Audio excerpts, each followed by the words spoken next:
Timnas Indonesia harus melupakan kekalahan atas Jepang dan harus bangkit untuk menatap laga selanjutnya.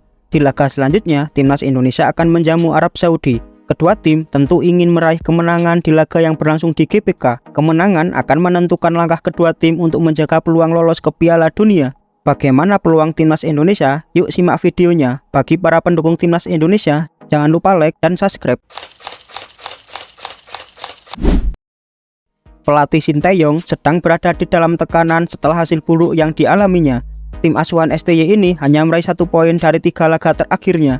Pertandingan terakhir, Timnas Indonesia harus mengakui keunggulan Jepang dengan skor telak 4-0. Perbedaan kualitas pemain dari kedua tim tentu wajar jika Jepang menang. Namun, gol Jepang terjadi dari beberapa kesalahan pemain Timnas Indonesia. Selain itu, Timnas Indonesia juga gagal memanfaatkan laga saat melawan Cina. Rotasi pemain yang STY lakukan dan blunder dari pemain bertahan berbuah kekalahan atas Cina. Hasil buruk melawan Jepang dan Cina membuat Timnas Indonesia harus berada di posisi juru kunci dengan raihan 3 poin saja. Timnas Indonesia harus segera bangkit dari keterpurukan jika ingin meraih target berada di peringkat 3 atau 4 di klasemen akhir. Terbaru, Timnas Indonesia akan melakoni laga yang berat lainnya, yaitu melawan Arab Saudi. Arab Saudi datang ke Indonesia juga dalam kondisi yang kurang bagus. Pertandingan ini harus bisa dimanfaatkan Timnas Indonesia untuk meraih hasil positif. Pertandingan ini juga menentukan perjalanan Timnas di kualifikasi Piala Dunia zona Asia.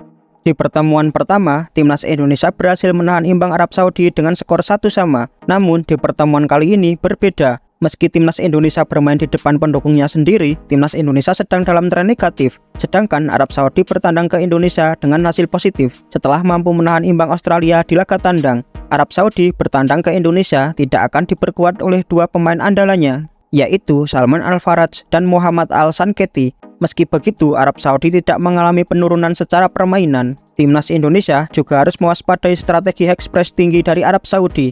Terbukti saat melawan Australia, Arab Saudi merepotkan pertahanan Australia sehingga membuat beberapa pemain belakang Australia harus melakukan kesalahan. Ini tentu sangat berbahaya bagi Timnas Indonesia karena Timnas Indonesia sering melakukan kesalahan saat melakukan build up. Contoh saja saat leg pertama melawan Arab Saudi, lini belakang Timnas Indonesia melakukan kesalahan sehingga berujung penalti untuk Arab Saudi. Beruntung Martin Paes bisa menahan tendangan penalti dari Arab Saudi. Terbaru, kesalahan lini belakang saat build up juga terjadi saat melawan Jepang. Kesalahan itu bisa dimanfaatkan oleh Morita untuk mencetak gol ketiga bagi Jepang. Jika Timnas Indonesia tidak memperbaiki kesalahannya, terutama di lini belakang, Timnas Indonesia akan kalah saat melawan high press dari Arab Saudi. Disiplin dan ketenangan adalah modal penting untuk menjaga pertahanan. Kesalahan sekecil apapun akan merubah permainan secara keseluruhan. Timnas Indonesia juga harus memperbaiki finishing. Di leg pertama saat melawan Arab Saudi, terlihat beberapa kali pemain Timnas Indonesia tidak bisa memanfaatkan peluang emas yang ada. Di pertandingan terakhir saat melawan Jepang juga demikian. Timnas Indonesia gagal memanfaatkan peluang yang seharusnya bisa merubah permainan, terutama peluang emas Orat Mangun. Demi meraih kemenangan, Timnas Indonesia tidak boleh lagi melewatkan peluang emas untuk meraih gol.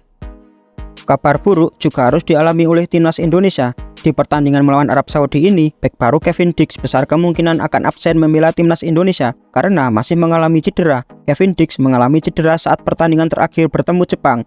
Kevin Dix juga harus digantikan oleh Sandy Walsh di babak pertama.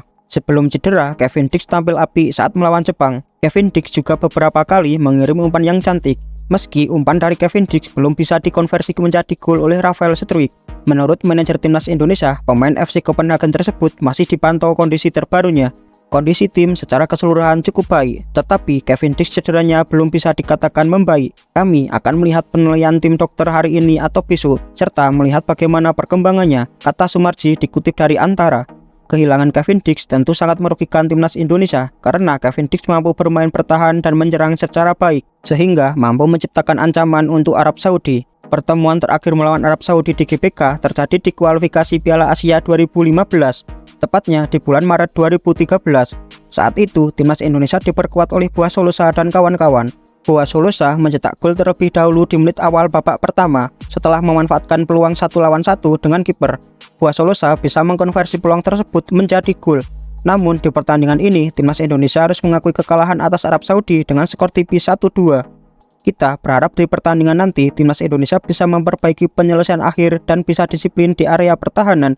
Tidak melakukan kesalahan adalah kunci untuk melawan high press dari Arab Saudi. Jika Indonesia bisa memperbaiki kesalahan-kesalahan saat melawan Jepang, rasanya tak mustahil untuk timnas Indonesia meraih kemenangan tipis atas Arab Saudi. dan pertandingan ini harus dimanfaatkan untuk bangkit dari keterpurukan.